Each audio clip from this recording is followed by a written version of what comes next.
इंद्रियों के विकास के 5 तरीके, कैसे इंद्रियों से अधिकतम लाभ उठाएं, यह एक ऐसा विषय है जिसे आज के इस आधुनिक युग में मानव जाति के कल्याण के लिए और समस्त भावी पीढ़ियों के लिए जानना एवं अमल में लाना अति आवश्यक है।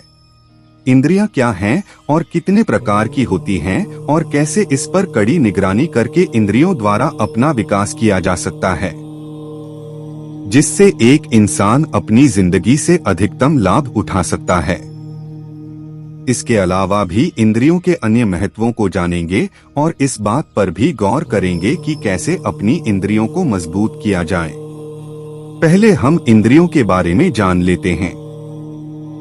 इंद्रियां क्या हैं और इंद्रियां कितने प्रकार की होती है। इंद्रियां ज्ञान पाने का वह माध्यम है जिस पर नियंत्रण प्राप्त कर लेने से कोई भी इंसान जीवन में कुछ भी हासिल कर सकता है। इंद्रियों के अभाव में एक इंसान किसी भी प्रकार के ज्ञान को अर्जित करने में असमर्थ है। इंद्रियां बाहरी ज्ञान एवं शरीर के अंदरूनी ज्ञान को महसूस करने और अर्जित करने का काम करता है। इंद्रियां कितने प्रकार की होती है। इंद्रियां संख्या में 14 और कुल 3 प्रकार की होती हैं। पहला, ज्ञानेंद्रियां 5 प्रकार। दूसरा, कर्मेंद्रिय 5 प्रकार। तीसरा, अंतःकरण 4 प्रकार। एक इंसान इन 14 प्रकार के इंद्रियों पर नियंत्रण प्राप्त करके रोग, दुख, तनाव को दूर कर सकता है एवं स्वयं का आध्यात्मिक स्तर पर विकास कर सकता है।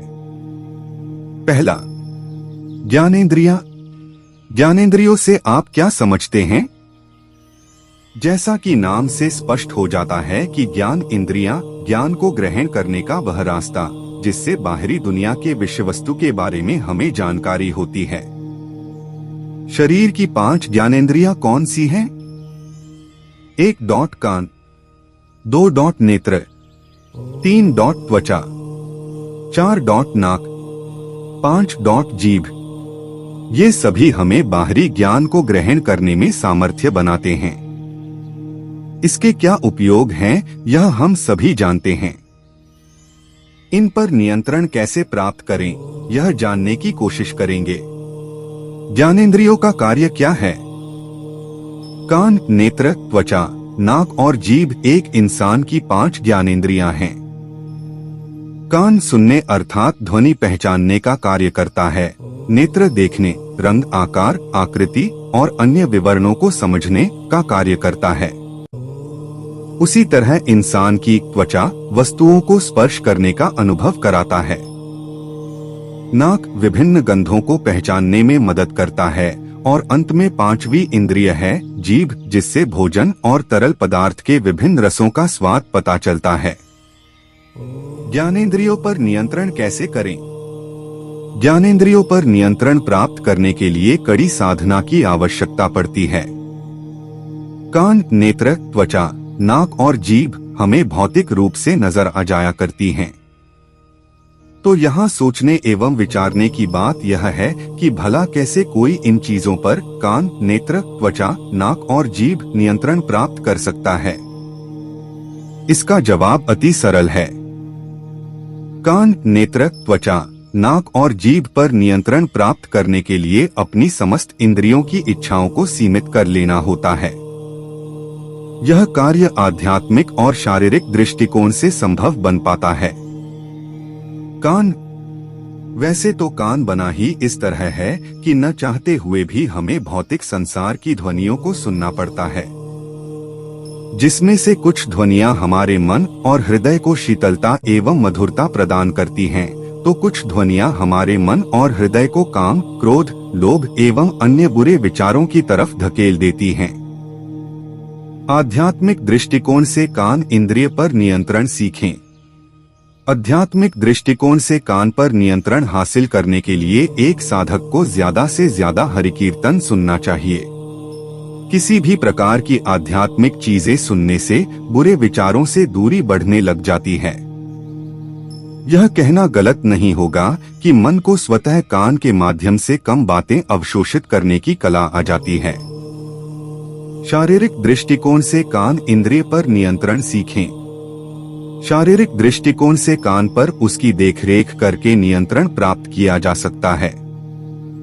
कान को तेज ध्वनि में गाना सुनने से स्वयं को रोकना चाहिए। कान की सफाई करनी चाहिए एवं उसके आसपास के भागों को भी नियमित रूप से साफ करते रहना चाहिए। इसके अलावा कान में बार बार उंगली करने से भी बचना चाहिए। उपरोक्त 2 तरीकों से कान इंद्रिय को नियंत्रण में रखा जा सकता है। नेत्र 5 ज्ञानेंद्रियों में एक अहम स्थान रखता है। यह ज्ञान को आसानी से प्राप्त करने का जरिया है। इसके अभाव में मनुष्य के समस्त जीवन पर अंधकार छा जाता है। नेत्र वस्तुओं को देखने का काम करता है और इसके जरिए ही मन वस्तु के रूप, रंग और आकृति का आकलन कर पाता है और तब खास प्रकार की भावनाओं का निर्माण होता है, जिससे उमंग, हर्षोल्लास एवं भांति भांति के दुख और सुख की अनुभूति होती है। आध्यात्मिक दृष्टिकोण से नेत्र इंद्रिय पर नियंत्रण सीखें। मन में सर्वप्रथम इस विश्वास का होना जरूरी है कि आप समस्त इंद्रियों के स्वामी हैं और यह नेत्र भी आपके अनुसार उन चीजों को ही देखेंगी जो समस्त पापों से मुक्त हो, अर्थात जो व्यक्ति भौतिक स्तर पर सामने नेत्रों से नजर आने वाली वस्तुएं जैसे कि वासना, लोलुपता, लालच, आलस्य, क्रोध, ईर्ष्या और अहंकार से दूरी बनाए रखता है, उसे ही आध्यात्मिक दृष्टिकोण से नेत्र इंद्रिय पर नियंत्रण करना कहते हैं। आपको बस यह पहचानना आना चाहिए कि वह कौन सा पाप है जो आपको महसूस हो रहा है और आपकी भावनाओं को बदल रहा है। 1. काम वासना, स्वयं को हर प्रकार की अश्लील चीजों को देखने से बचाकर रखना चाहिए। 2. लोलुपता, उन भोजनों को नहीं देखना चाहिए जिससे कि बेवजह भूख लगे। 3. लालच, उन वस्तुओं को देखना पाप समझना चाहिए जिससे मन और हृदय में लालच पैदा होती है। 4. आलस्य, जिस चीज को देखने से आलस्य उत्पन्न हो रही हो उसका भी त्याग करना मनुष्य का कर्तव्य है, जैसे ज्यादा टीवी या मोबाइल देखना। 5. क्रोध, अगर आपके नेत्रों को नजर आए कि सामने खड़ा इंसान क्रोध कर रहा है तो अपने विवेक का इस्तेमाल करके उससे दूरी बना लेनी चाहिए। 6. ईर्ष्या किसी से भी हो सकती है। नेत्र ईर्ष्या की भावना को भले ही न देख सके, परंतु हम यह जरूर जान सकते हैं कि किस व्यक्ति या वस्तु को देखकर हमें ईर्ष्या हो रही है। हम बड़े स्तर पर ईर्ष्यालु प्राणी हैं। उदाहरण, जब आप किसी छोटे जानवर के बच्चे को देखते हैं, जैसे कि छोटे प्यारे कुत्ते के बच्चे को जिसके ऊपर किसी का भी कोई हक नहीं है, तो आपका मन और हृदय दोनों ही करुणा से भर उठता है। और तब क्या होता है, जब उस छोटे से जानवर पर किसी का अधिकार होता है, क्या आप तब भी उसी भाव को प्रकट कर सकते हैं? जवाब है नहीं। तब आपकी भावना बदल जाती है और आप इस बात को नजरअंदाज करते रहते हैं। उस वक्त आप अपनी बदली हुई भावना को भले ही संकोच का नाम देकर अपने मन के वेग को शांत कर सकते हैं, परंतु बाद में मौका मिलते ही वही अनसुलझी भावना, जिसे आपने संकोच का नाम दिया था, ईर्ष्या या अन्य पाप की भावना में बदल जाती हैं। क्योंकि भावना एक प्रकार की ऊर्जा है जिसका स्वरूप बदलना तय है। 7. घमंड 7 महापापों में से एक है। कोई भी नतीजे तक पहुंचने के लिए अति शीघ्रता करने की कोई आवश्यकता नहीं है। यहाँ जरूरी बात यह है कि घमंडी इंसान से दूरी बनाए रखना जितना आवश्यक है, उतना ही आवश्यक स्वयं को दूसरे के प्रति राय बनाने से रोकना है। इस तरह से एक इंसान विनम्रता का परिचय देता है, जिससे इंद्रियों को वश में रखने की शक्ति प्राप्त होती है। शारीरिक दृष्टिकोण से नेत्र पर नियंत्रण सीखें। नियमित नेत्रों की साफ सफाई करना भी नेत्र इंद्रिय पर नियंत्रण रखना है। इसके अलावा ध्यान करके, जिसमें आंख मूंदकर भ्रिकुटी भौं के बीच में प्रतिदिन 5 से 10 मिनट तक ध्यान लगाना चाहिए। इसके पश्चात खुली आंखों से मोमबत्ती के लव को देखने से मन की एकाग्रता बढ़ती है। यह दोनों अभ्यास प्रतिदिन करने से इंद्रियों पर नियंत्रण प्राप्त करना आसान बन जाता है। इंद्रियों के विकास के 5 तरीके, कैसे ज्ञानेंद्रियों से अधिकतम लाभ उठाएं। त्वचा। त्वचा चीजों को स्पर्श करके महसूस करने का ज्ञान देता है। यह भी हमें सुख और दुख जैसी भावनाओं की अनुभूति कराता है। विभिन्न प्रकार के स्पर्श ही हमें इन भावनाओं को महसूस करने का एहसास प्रदान कराती हैं। आध्यात्मिक दृष्टिकोण से त्वचा इंद्रिय पर नियंत्रण सीखें। जब आप इंद्रियों को अच्छी तरह से समझने लग जाते हैं, तो फिर त्वचा में हो रही विभिन्न अनुभूतियों को भी आप महसूस करने के काबिल बन जाते हैं। योग और ध्यान के जरिए आप त्वचा में हो रही गतिविधियों के बारे में जान सकते हैं। फिर आप गर्मी और सर्दी को भी अपने मन के अनुकूल त्वचा को महसूस करने के काबिल बना सकते हैं। शारीरिक दृष्टिकोण से त्वचा पर नियंत्रण सीखें।